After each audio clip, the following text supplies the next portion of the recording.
For this session, we're welcoming a very distinguished panel of leaders of K through 12 education here in the St. Louis region. They're going to be sharing with us the work that they're doing, and I know that people will understand that public education in our region is one of the challenges that we face. We have great leaders who are joining us this morning for this discussion. In the aftermath of the tragedy in Ferguson, Washington University became engaged. We made commitments to be involved in overcoming health disparities, encouraging the creation of jobs through innovation and entrepreneurship, and we've made a commitment to be engaged in public education as well. The leader of this session is our own Rose Windmiller. Rose was appointed by the governor to serve on the Ferguson Commission, and she also serves for us as Associate Vice Chancellor for Government and Community Relations. She is a very long-serving and distinguished member of our team. I'm grateful for the leadership that she brings, now more than 3 decades, even longer than the old Chancellor here. And I'm grateful that she has been engaged with our efforts in Jefferson City, the city of St. Louis County, and she's going to introduce our panelists and moderate the discussion among them this morning. Please join me in welcoming Rose Windmiller.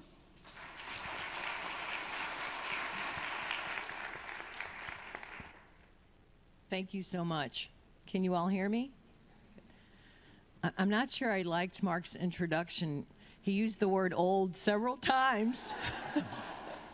It's true, I have a long history here at Washington U, and I'm very honored to be here to talk today with our panelists about where we go from here in terms of the Ferguson Commission, particularly as it regards to youth at the center and educational activities in our area. I want to introduce our panelists, who are quite distinguished, and then I'm going to come back and give you a little bit of background about the Ferguson Commission process itself, and also the recommendations around youth at the center, one of the priority areas that we highlight in the report. So immediately to my left is Dr. Karen Hall. Karen is the superintendent of Maplewood Richmond Heights School District. She was appointed superintendent in 2012. But she's been with the district for more than 20 years. Her enrollment is around 1,500 students. And coincidentally, I didn't know Dr. Hall until last week when I happened to sit next to her at a lunch, and I thought, what an incredibly engaging woman, and I'd really, like to get to know her more. And then I find out she's one of the people that is on the panel that I'm moderating, so welcome. Thank you. To her left, Dr. Kelvin Adams, who probably doesn't need an introduction. He's superintendent of the largest school district in the region, the St. Louis Public Schools. He's been superintendent for over 9 years. He's been in educational field for more than 30 years, so he's old too. Oh, wow. In terms of expertise, I should say. The district has 26,000 students. We're very lucky to have him in our region, and we're also lucky to have him here today. To his left is Dr. Joseph Davis. He's the superintendent of Ferguson-Florissant School District. His perspective will be very interesting because the activities around the Ferguson Commission focused, of course, a laser beam on the area of Ferguson and Florissant in particular. He was appointed just in 2015, and he's representative of more than 11,000 students in his district. He just told me he and his wife and son live in the Ferguson area, and his wife happens to work for St. Louis Public School District. So welcome to all of you. Yeah, really. Thank you for being here. So in August of 2014, the death of Michael Brown in Ferguson created a situation that brought to light the racial inequities and economic issues that are so prevalent across most of urban areas in this country. In particular, though, Michael Brown's death created an opportunity for all of us to come together and work on these issues as a region. Then Governor Jay Nixon appointed 16 members to something called the Ferguson Commission. And our charge was actually to not try to work on the issue of Michael Brown's death that was left to law enforcement and to the justice system, but to look at the underlying impediments to racial equity, economic equity, educational equity, health equity. How had we gotten to this point, and how were we going to move forward? So we met for 15 months. We held over 100 meetings with community. We like to say that we set the table for the community to allow them to come forward to hear all the things that had happened before and after Michael Brown's death that led to these inequities in our society. And then we created what I consider to be the North Star for our region in terms of recommendations to how to get us out of this mess, and that is the Ferguson Commission report. It's made up of 189 calls to action in 4 areas: opportunity to thrive, justice for all, youth at the center, and racial equity. Today we're going to focus on the issues of youth at the center, particularly those that address educational inequity.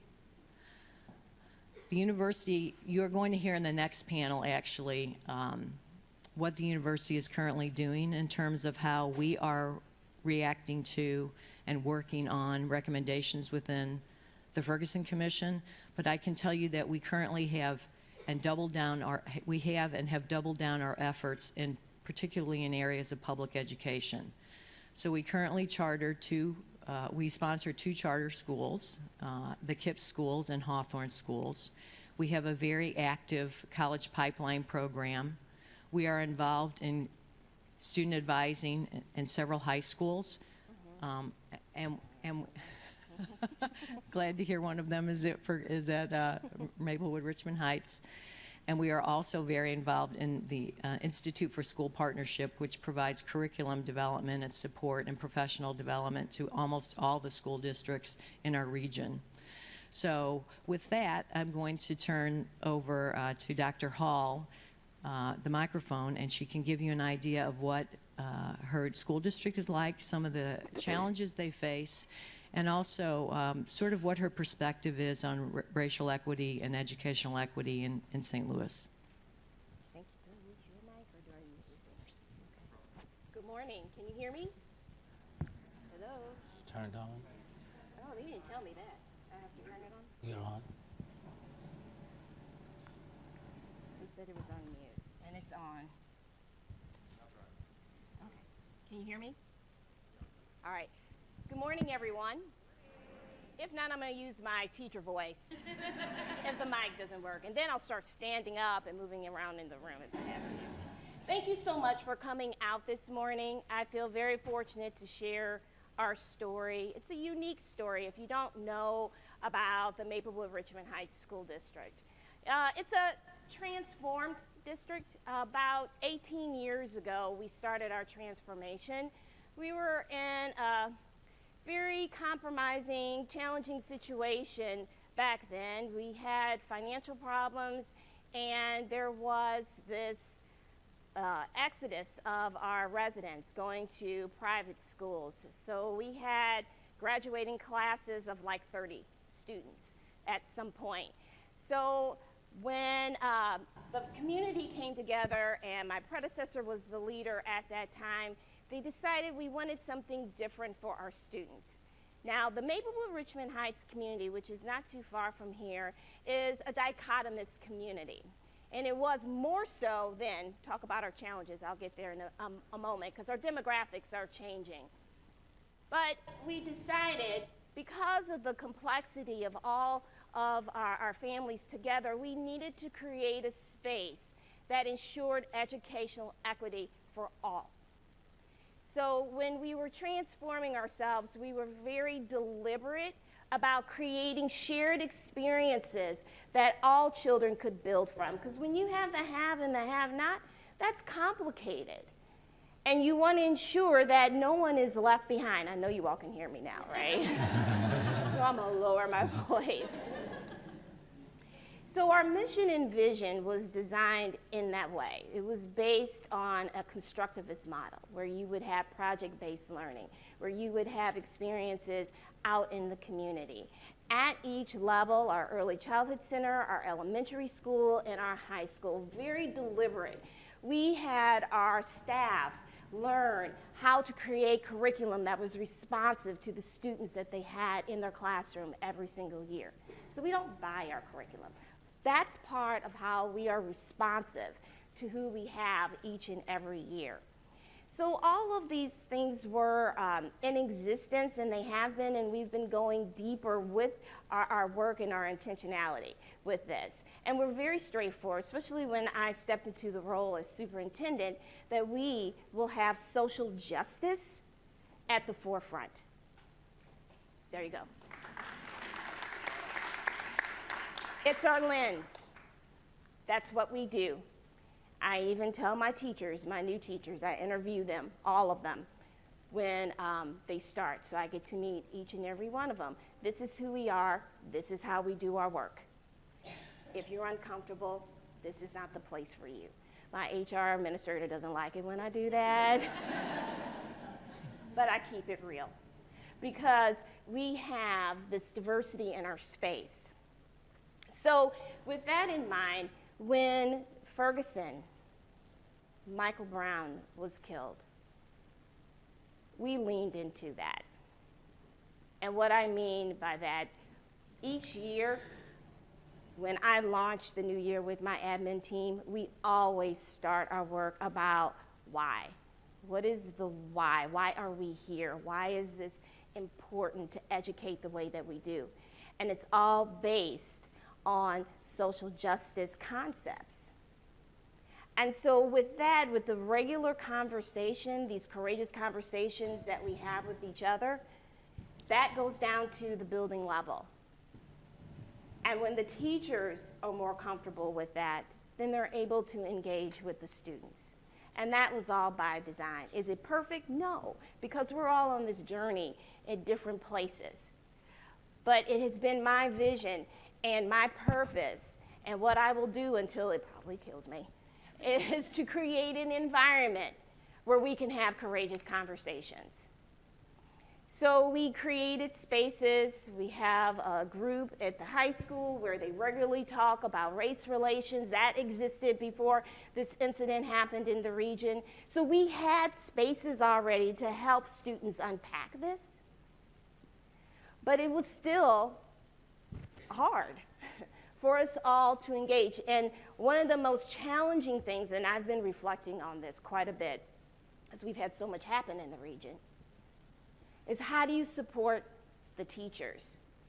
How do you support the teachers so they can engage, all levels, engage with the students but not influence, but help facilitate conversations in the classroom so all voices can have an equal, time and we can learn how to listen to each other. And that's hard when you don't see adults doing it, meaning, when the students are at home. And we've had multiple opportunities, not only things that have related to the Michael Brown incident, and not to politicize anything, but when the election happened, that really rocked my district. And, because that was really divisive, and how the students processed that and how they talk to each other. So we've had multiple things and to practice that. So how do we support the staff with the skills for facilitation, for inclusion, for these incidents, these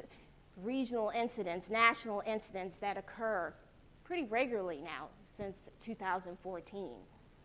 So that has been a challenge, but again, we lean into it because we believe in the educational equity. We believe in thinking about all voices and opportunities to include.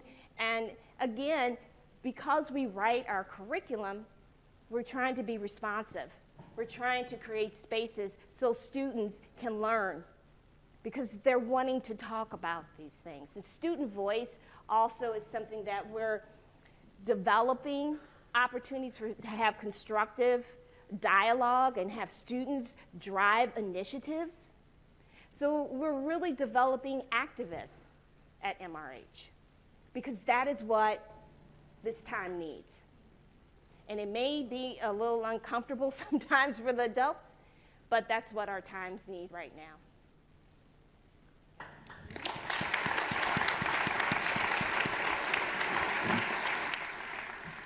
First of all, good evening. Still morning, I'm sorry. Started real early this morning. I had a board meeting last night. First of all, thank you very much for giving me the opportunity to be here with two great colleagues on my left and my right. This is obviously one of the audiences that we would love to have a conversation with, and I think this is what this is about. It's about a conversation. I started as a superintendent in St. Louis City approximately 9 years ago when the district was unaccredited. At that time, the only district that was unaccredited, with about a $61 million deficit, academic achievement in the tank, and a board that was constantly bickering with themselves, the community, and everybody else. And a state-appointed board was put in place with 3 members, one appointed by the governor, one by the mayor, and one by the alderman. And over the last 10 years, we've been able to move the district, and I say we collectively because it's a collective effort. None of us can do this work in isolation. Have been able to create about a $61 million surplus, move the district from unaccredited to fully accredited.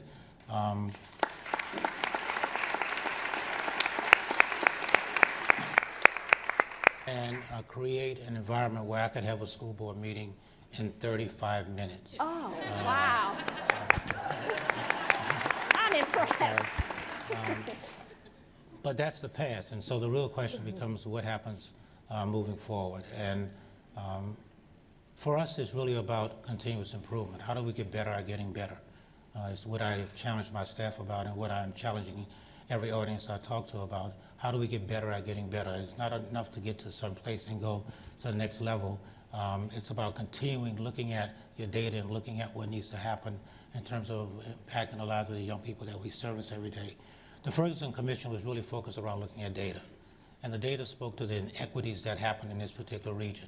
For us, it's a matter of having 10,000 out-of-school suspensions when I arrived to having 2,000 today. For us, it was a matter of having 1,200 kids in early childhood education to having 2,200 kids in early childhood education. For us, it was about creating opportunities because we know that education in and of itself cannot be the only driver, but it is a significant driver in terms of equalizing, addressing the issue of equity in a way that gives kids opportunities that have historically not had opportunities. So for that's what it's about for us. We look at data every single day. We live, eat, and sleep data because the data drives our decisions. And those decisions align themselves with the resources we have to address what the neediest kids need to have. For us, it's around social workers in every single one of our schools, about full-time nurses in every one of our schools, about full-time counselors in every one of our schools, but not in an equal way, but in a way that drives equity. Mm-hmm. So that in our schools, 100% of our population is free and reduced lunch. So the poverty level is incredibly high with 88% African-American students, about 7% Caucasian students, and then a large, some 2,200 students who are ELL students, not counting the 3,500 students that we have that are special needs students with IEPs. So based on the community that we're servicing, we have to be very specific about using the dollars that we have to address the neediest kids based upon a lens of equity, not of equal, which is very difficult for a community to understand and very hard for adults sometimes to understand and wrap their heads around. But for us, after looking at the data, it's very hard for a person to make an argument that you can't provide additional services based upon the needs of a specific school or a specific neighborhood. So for us, the equity issue has been an equity issue around opportunity. Opening doors that have historically been closed for students. That means that we'll provide every single student with an ACT assessment in their sophomore and their junior year, because that was not happening when I arrived. And you know, and I know that's a gatekeeper in terms of going to the next level, whether that's a 2-year program or a 4-year program or a trade of some sort. And so this whole notion around equity is something that we live, eat, and sleep. You're going to hear that consistently from both of my colleagues, as you've already heard from Maplewood, you're going to hear the same thing about Ferguson, because this is what we live and eat every single day, about equalizing the playing field to give every single kid an opportunity. And so for me, that's what it's about. For us, that's what it's about. And we want to challenge this community and also the community that we are engaged in, meaning our work community, with that idea every single day. We could talk about 68 school buildings and 72 for alternative programs. We could talk about the fact that we provide additional opportunities for kids who are the most neediest kids, who have the highest discipline incidents, and creating 2 or 3 schools for those students as well. But what you will find when you look at the data is from the St. Louis Public School District, we are evolving every single day to meet the needs of where students are as they come into our buildings.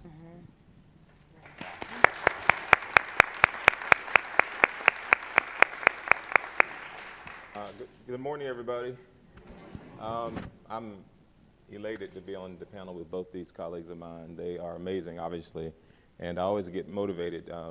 Like them, this is personal for me.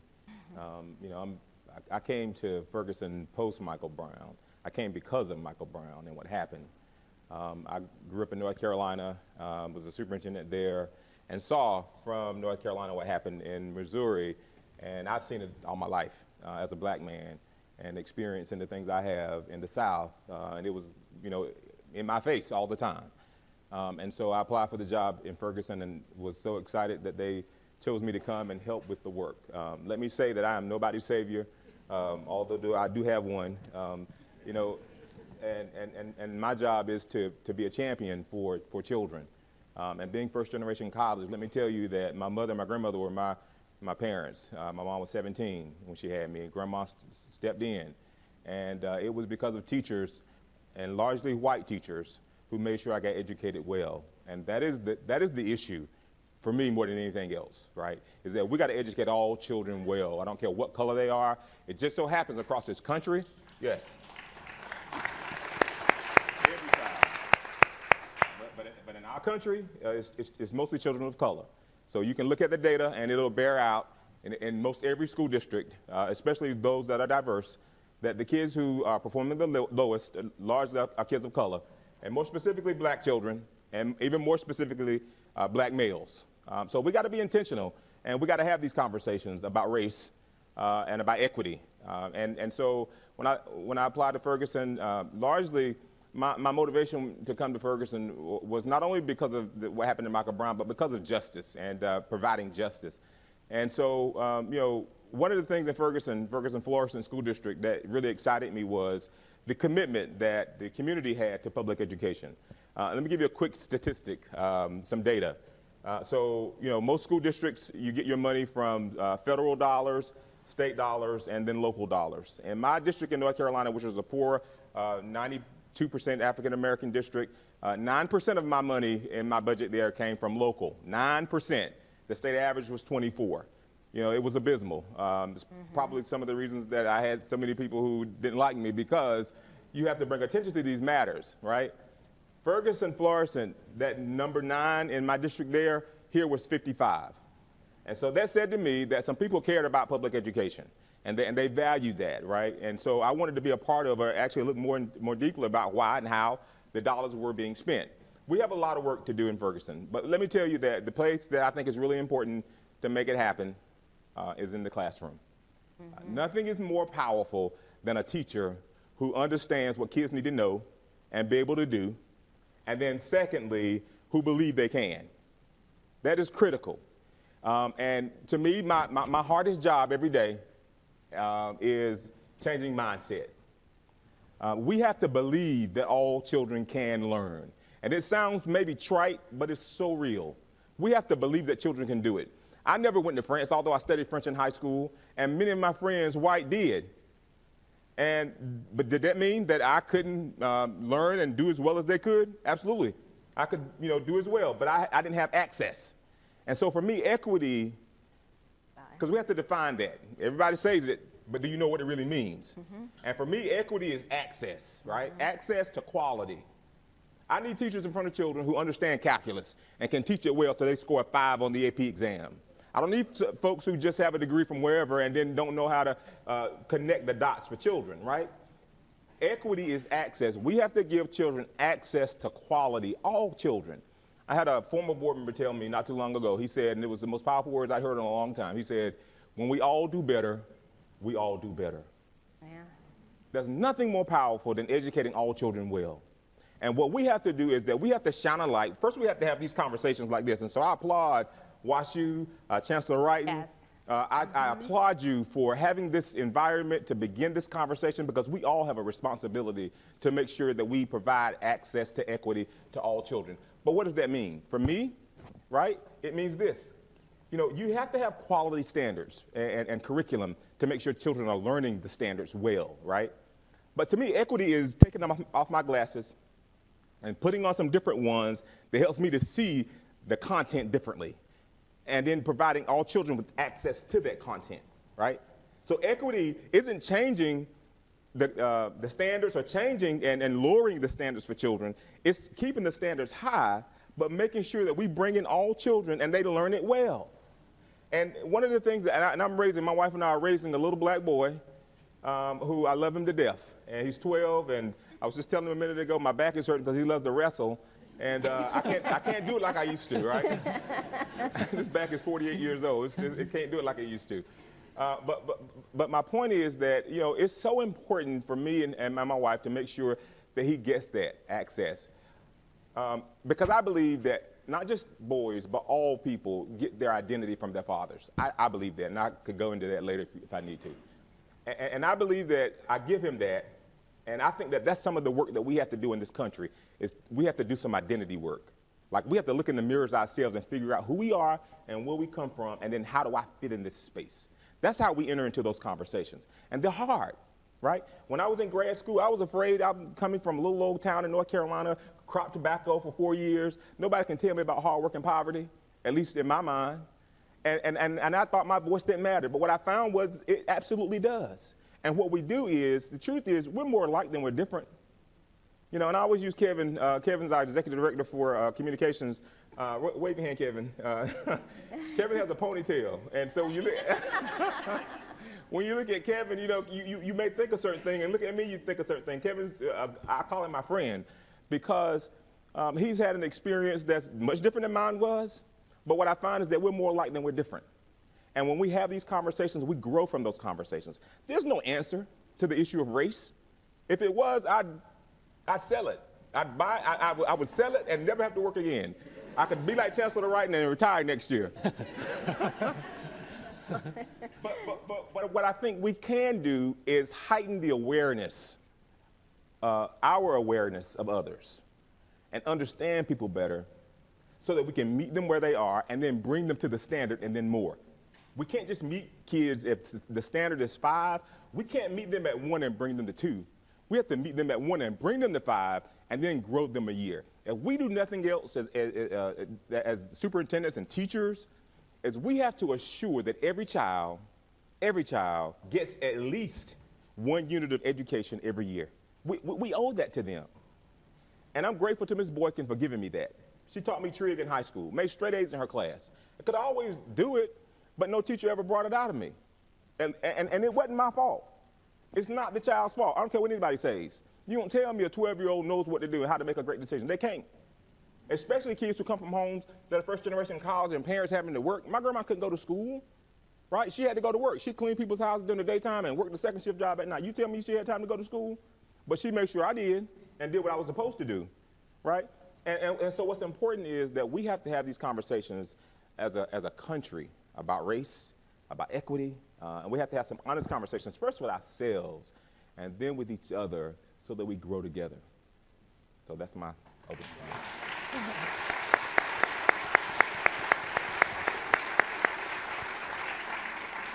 Thank you so much for those incredibly powerful words and stories. So since the word equity came up so much and is what we're talking about in addition to resilience, I want to give you a definition of equity that came out of the Ferguson Commission report. Racial equity is when outcomes are no longer based on race. Educational outcomes, health outcomes, socioeconomic status, none of those are determined by a person's race. So I'd like us to keep that in mind as we go through the recommendations and we go through this conversation. So I'd like to ask a question of all of you that deals with policy issues, because most of the recommendations in the Ferguson Commission report are really policy driven. We can't have positive change without policy change. So if you could describe to me how either local or state policies can be changed, edited, deleted, brought to bear to bring educational equity to all of our students, I would really like to hear that, and I'm sure our audience members would as well. And this time I think we'll start on this end. Yeah, it's ironic because yesterday I was in Jeff City with the School Boards Association. Every year they have the legislative forum, and so I had an opportunity to make a few comments there. And so thinking about it from a policy perspective, one of the other sort of buzzwords across the country is STEM. We started a new STEAM school this year and really excited about that, and really focusing in on our gifted children, and also giving access to all students they can apply to get into the program. And so my undergrad is actually in computer science, and that was back in the 80s, so it's obsolete today. I couldn't program my way out of this state. No. So, but here's the point I made, and I think that we have to, and I encourage policymakers. In fact, some of the representatives were on stage when I asked the question. I actually really was just a comment. It's about math, science, technology, engineering, and math. If we want to have more, because there are lots of jobs in the STEAM careers, right? And I think that we have to really pay attention, though, to how we prepare students for those jobs, right? And so what I encourage, there is a House bill out right now, actually, I don't think it's made it to committee yet, House Bill 2200. It's about schools of innovation. We have to really focus our attention on elementary mathematics, right? And I'm a math teacher by training. I taught math middle and high school. And let me tell you that our students, when they get to middle school, they aren't ready for higher level math. And as a math teacher, the bottleneck course, for those of you who are in education or went through middle school, math is the bottleneck course to me. Students who are in pre-algebra in 6th grade, they are with a group of students, and that group of students is typically the gifted students. And then they go to algebra in 7th grade, and then geometry in 8th grade, and on to algebra 2 in high school. And those are the ones who get calculus by the time they're done, right? And I think all students need that. But how do you backwards map that? And I think that we have to have policies in place that really focuses on elementary math teachers. Like, I think here's the answer in my head. I think the answer is that elementary math teachers, and I love teachers, so for teachers, know I'm your advocate. I think elementary math teachers need a middle school math certification, right?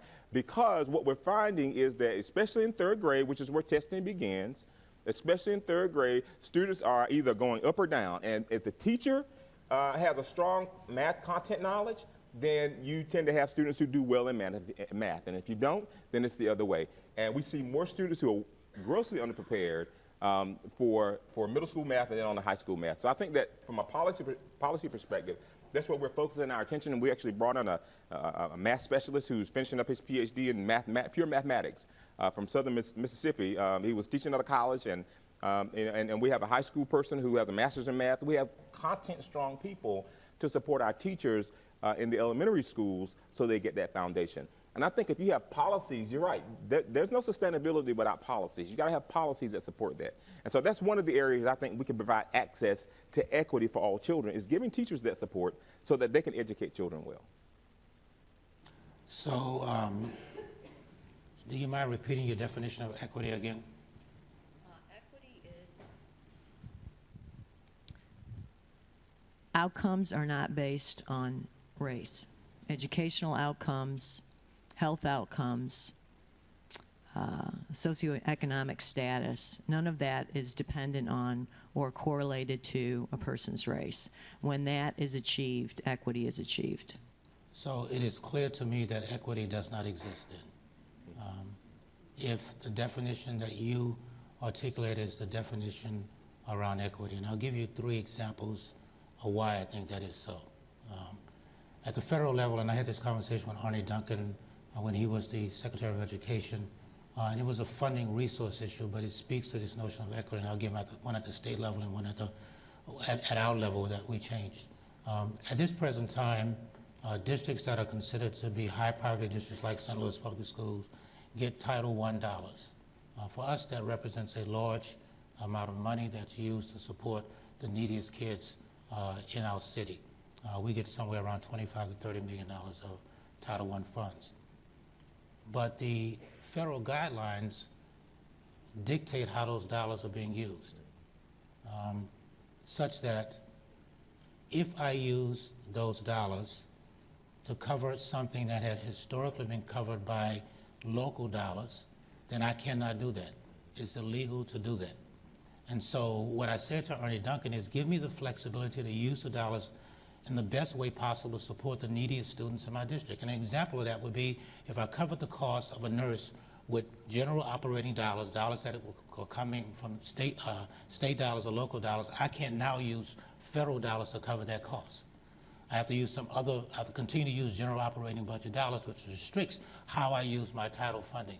Another issue is the issue around comparability from a federal perspective. And what that simply means is if I use title dollars, or if I have a class size that is lower than another class size, if it's not comparable to the other class size, then I have the risk of losing my federal dollars. So if I have a need in a school that has high poverty, a lot of issues going on, and I want to reduce that class size to 15 while I keep this class size to 25, I can't do that.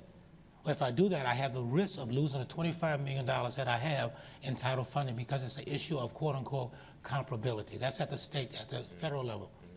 At the state level, and I am a strong partner with what WashU does around charter schools. As a matter of fact, we are partnered with KIPP as well, and are in the space around charter schools greatly, really believe in the notion of choice for all kids. But I think I said that to you coming in the door.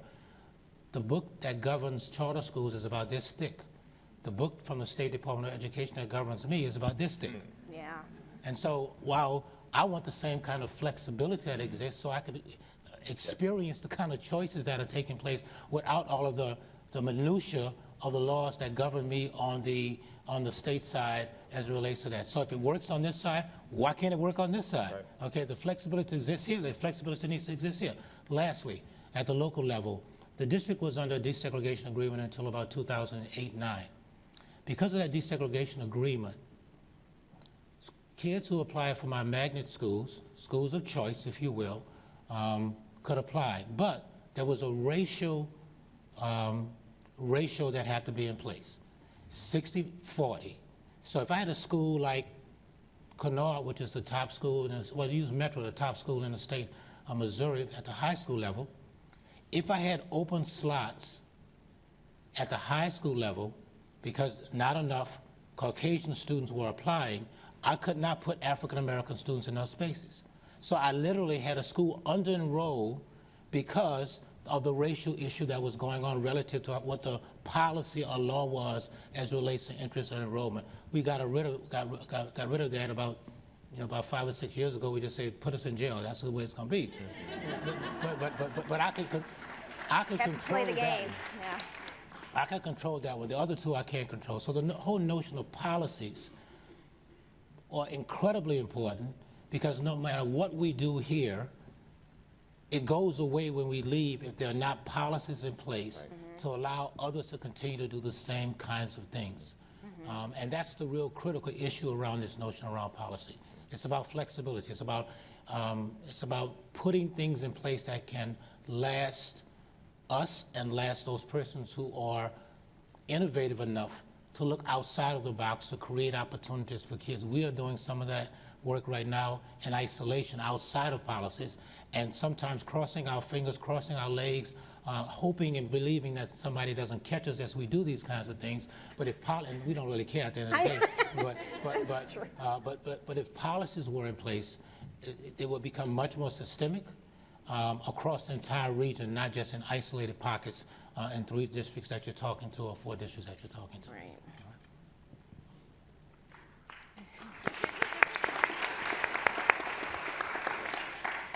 Can you repeat the question a little bit? I want to make sure. It's been a minute, and I was so caught up in their responses. I was asking about policies either at the local or the state level or at the federal level that might contribute to a more equitable or a sense of equity, particularly in K through 12 education? Absolutely. So I want to speak to the local level when discussing policy. So when I started as the superintendent, it was my vision to truly institutionalize this work with social justice. And that summer, I took my admin team to Memphis.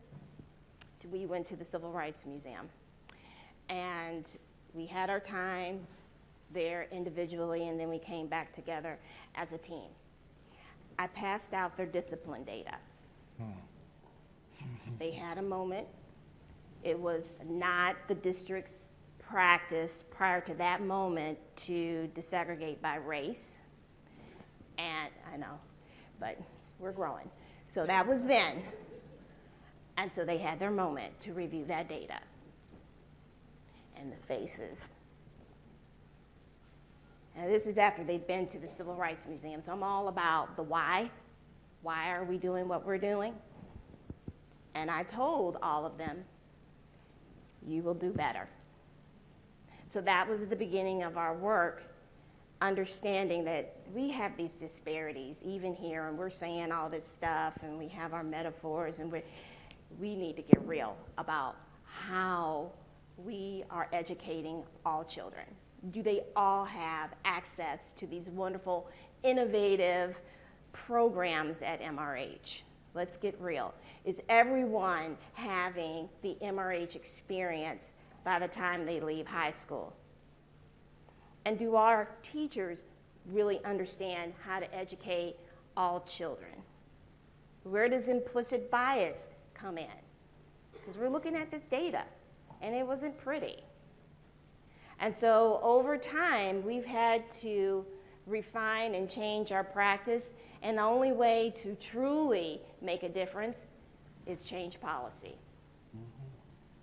And that we did a year ago.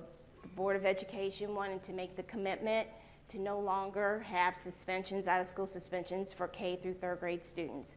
We made that commitment.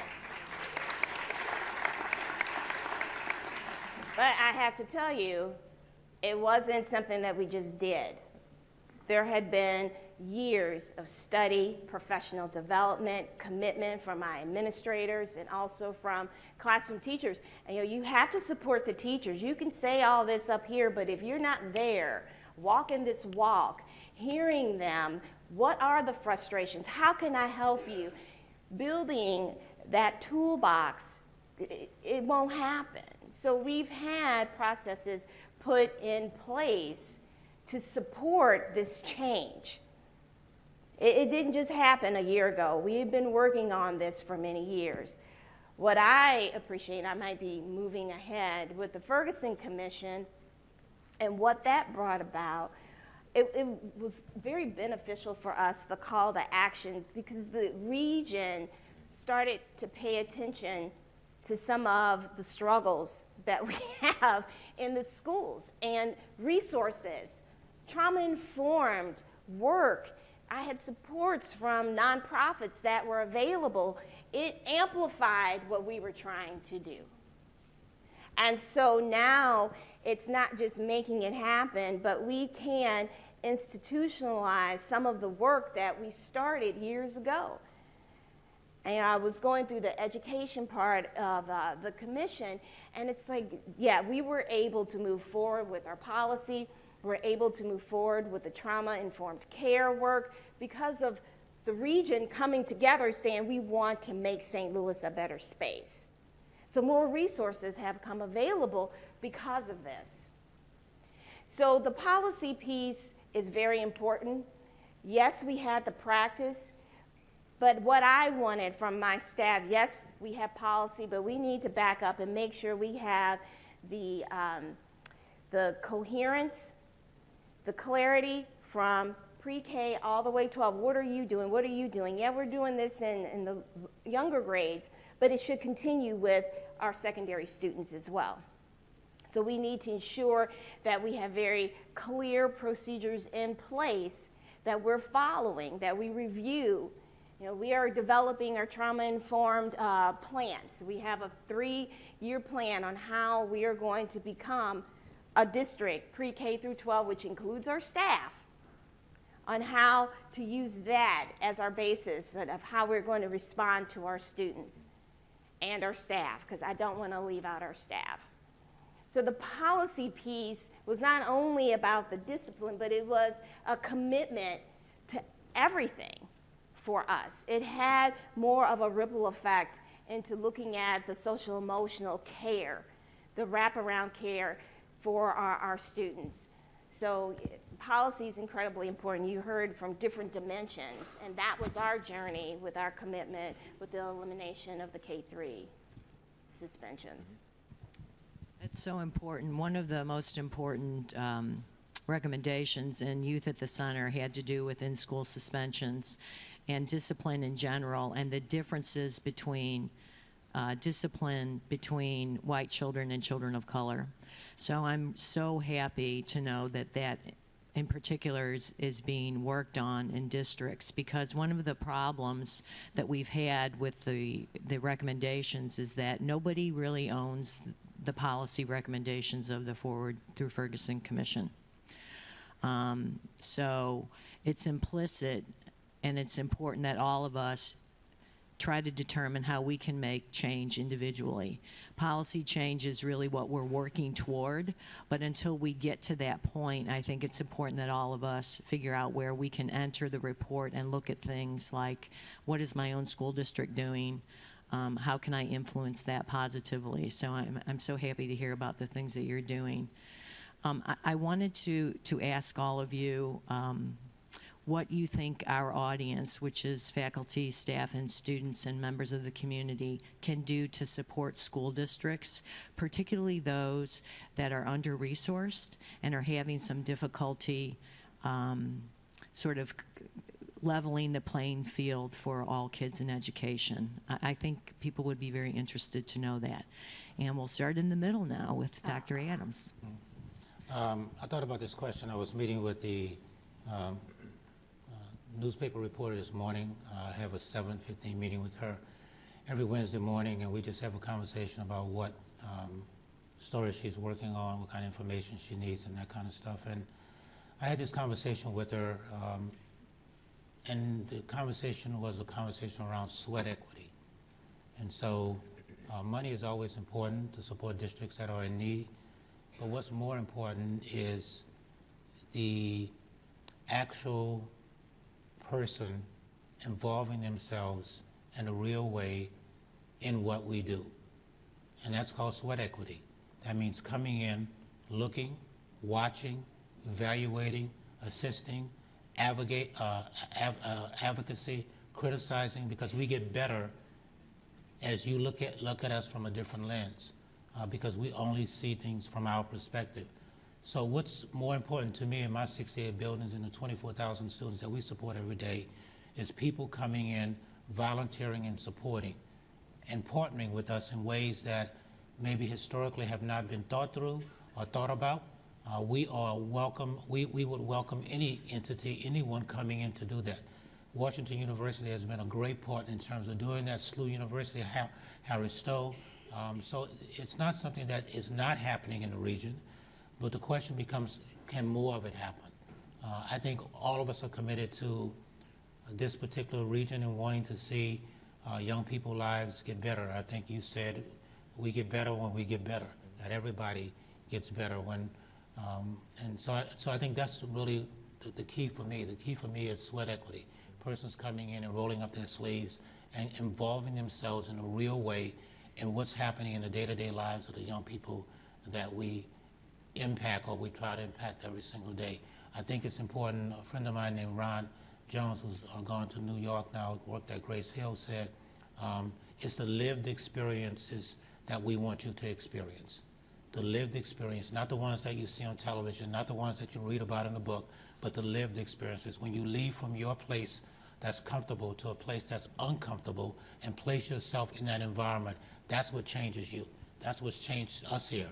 It may be our personal relationship with a Savior, but it's also our relationship with kids that we see every single day and the lives that they are encountering and how we might impact their lives and change their lives, change the trajectory of the direction they're moving in. And so for me, it's about sweat equity.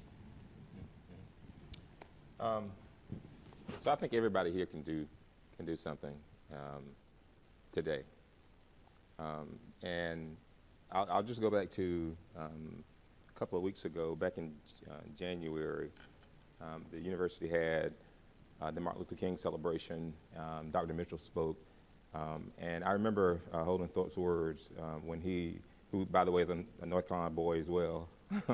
And so, you know, one of the things that I took away from that entire night is that we all can do something. And we have to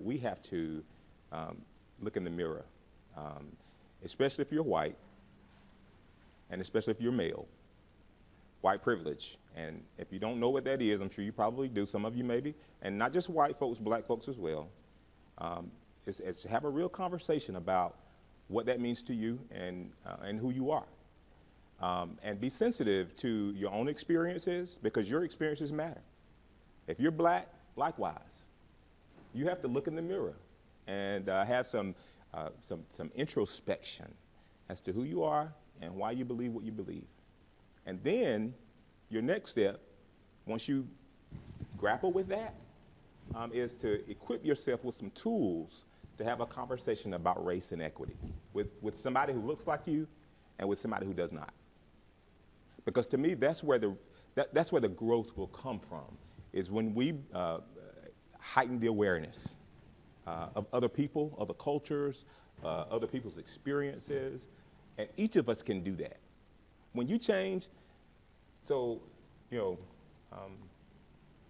I have a different view about suspensions. I was a principal, I was an elementary principal, I was a middle school principal, I was a high school principal. And one of the things parents love about me, especially my white parents, is I was a disciplinarian. And that has a story behind it. But I disciplined with love, right? Because to me, that is the most powerful force on earth.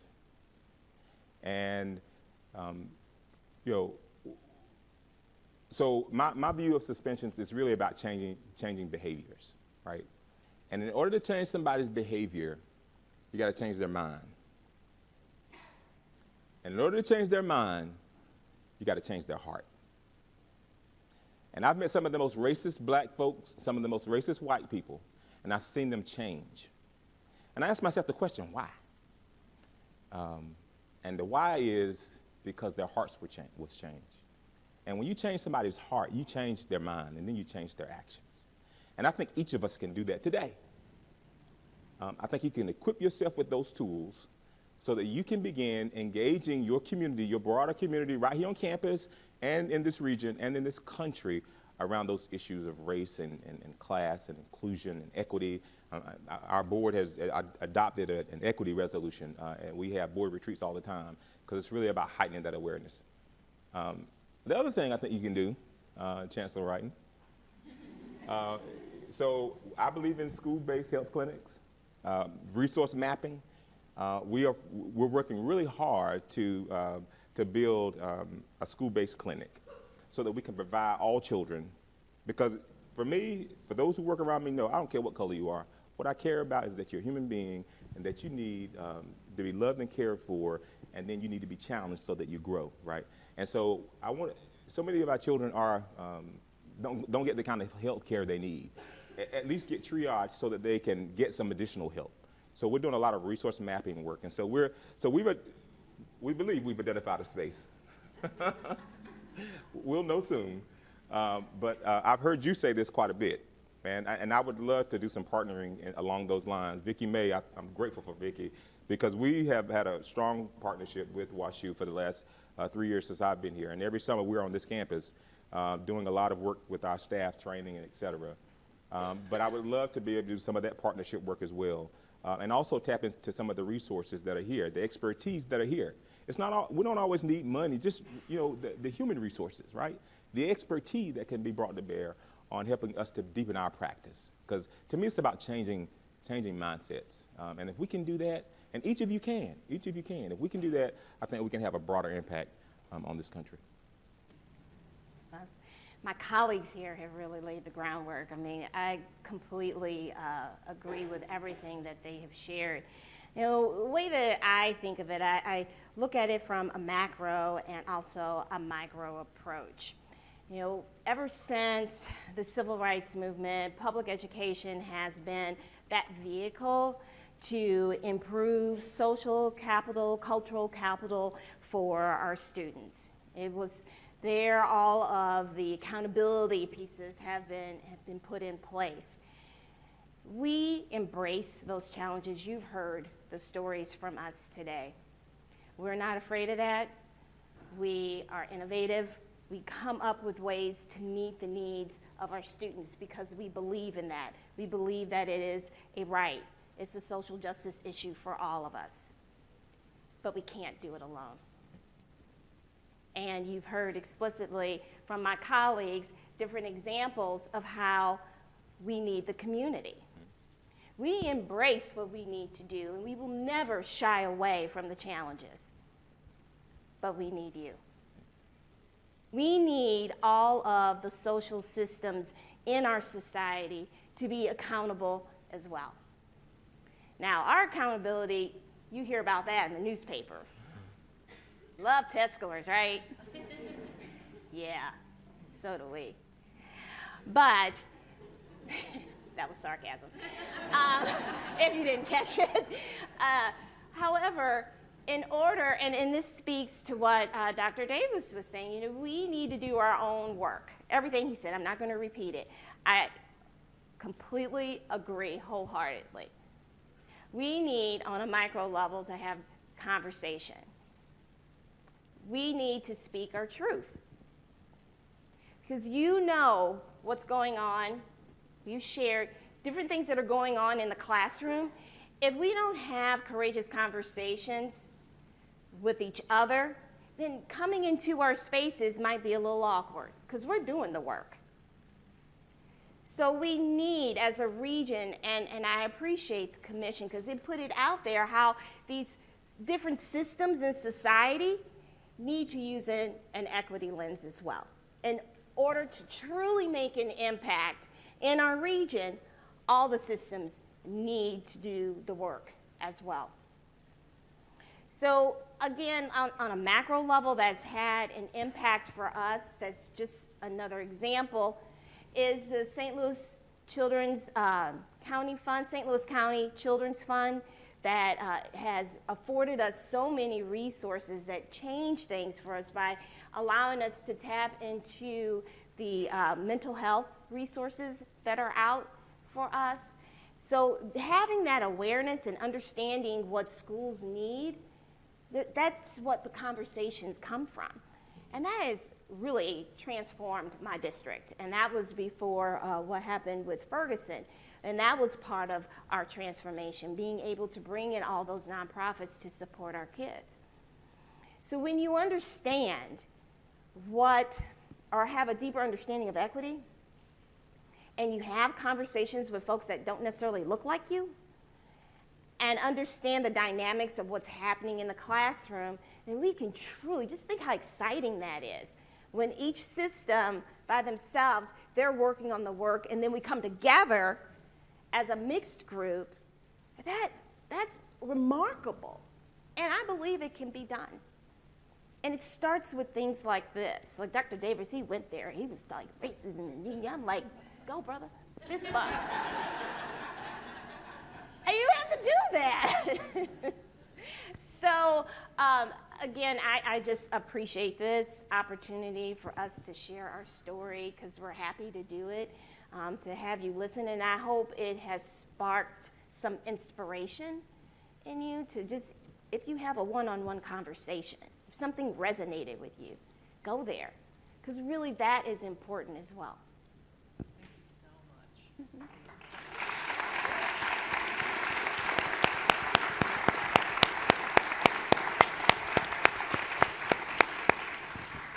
Unbelievable, powerfully worded. You're not off the hook yet. We're going to open it up now for questions from the audience. And I'm going to turn the mic over. Please stand and identify yourself. We have time for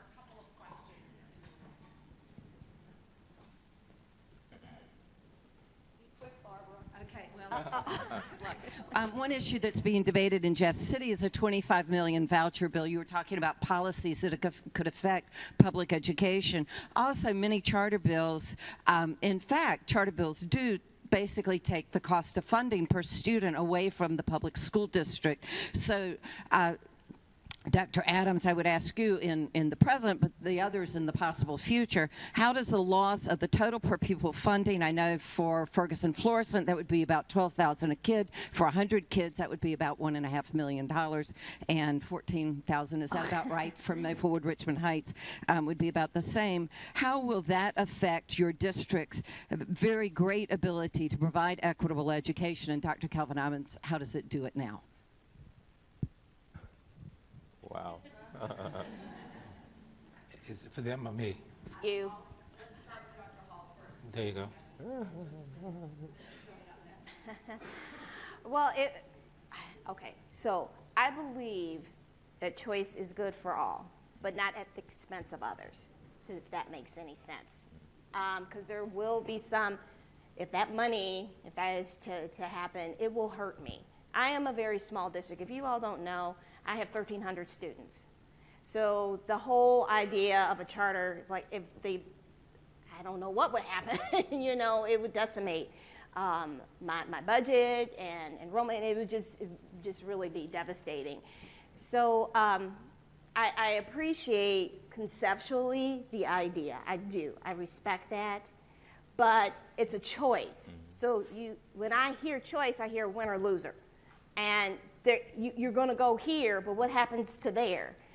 And in the whole debate around that, or their platform, I never hear about, okay, you made the right choice, you're the winner, but what about the child that decided to stay, that no longer has the money there? So that's my response. It's complicated for me, because I'm concerned about all, educating of all.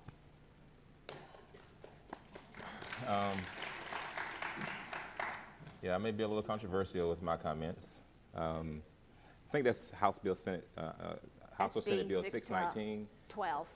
So we had this conversation just yesterday about the $25 million that would come out of the budget.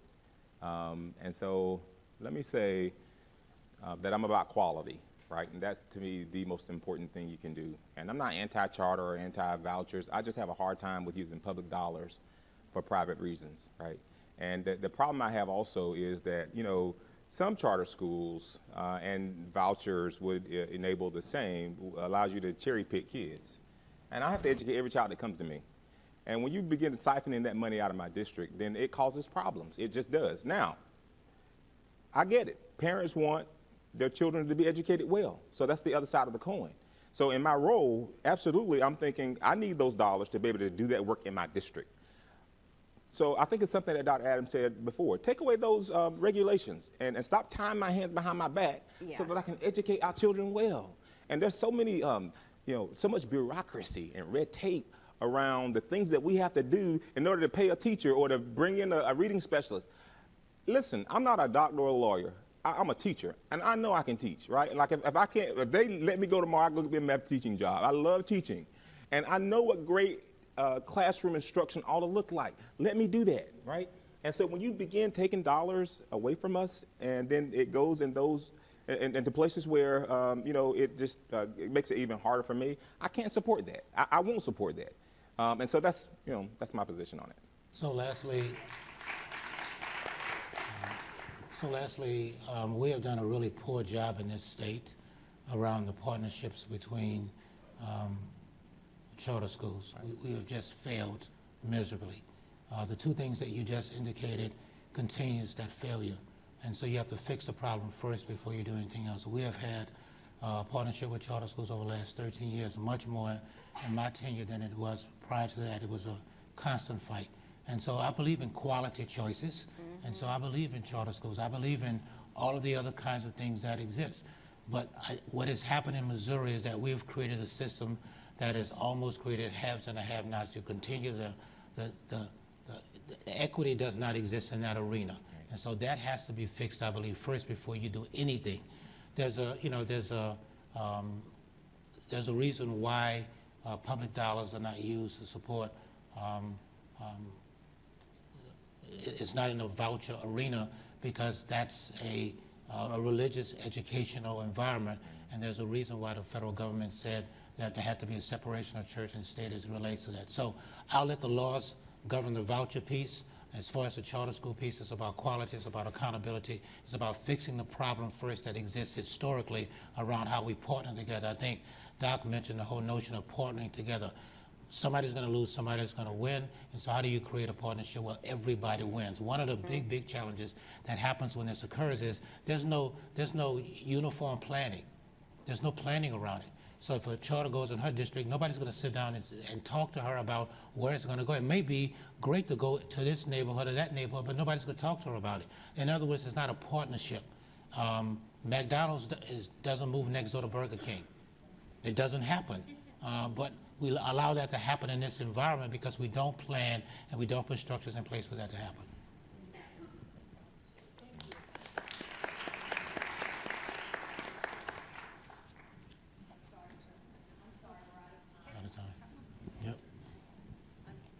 I'm getting the hook this time. I just want to thank our panelists again for their time, their talent, and all that you do for our students. Thank you to the audience as well. Obviously, if you'd like to follow up, this is online. Please look it up. Forward Through Ferguson, A Path Toward Racial Equity. And please help me thank our guests again for their incredible comments.